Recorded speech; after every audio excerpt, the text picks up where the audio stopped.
Popular Tamil ആക്ടറായ Arya Mammootty സ്റ്റാറായ പുതിയ നിയമത്തിൽ ഒരു ക്യാമിയോ അപ്പിയറൻസിൽ എത്താൻ പോകുന്നു. മമ്മൂട്ടിയും ആര്യയും ഒരുമിച്ചുള്ള പിക്ചേഴ്സൊക്കെ സോഷ്യൽ മീഡിയയിൽ കുറച്ച് നാളായിട്ട് വൈറലായിക്കൊണ്ടിരിക്കുകയാണ്. പക്ഷേ ആര്യ ഈ സിനിമയിൽ ഒരു ക്യാമിയോ റോളിൽ എത്തുന്നുണ്ട് എന്ന കാര്യത്തെക്കുറിച്ച് ഈ സിനിമയുടെ ക്രൂ ഡിനൈ ചെയ്യുകയാണ് ചെയ്തിരുന്നത്. ഈ ഫിലിമിൻ്റെ സെറ്റിലേക്ക് ആര്യയുടേത് ഒരു ഫ്രണ്ട്ലി വിസിറ്റ് മാത്രമായിരുന്നു എന്നാണ് ഈ സിനിമയുടെ ക്രൂ പറഞ്ഞത്. പക്ഷേ ഇപ്പോൾ അറിയാൻ കഴിഞ്ഞത് അതൊരു ഫ്രണ്ട്ലി വിസിറ്റ് ആയിരുന്നില്ല.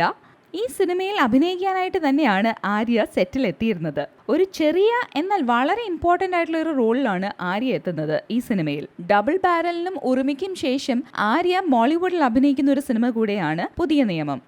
വിശിഷ്ടാതിഥികൾ ശ്രീ ഡേവിഡ് പോളി,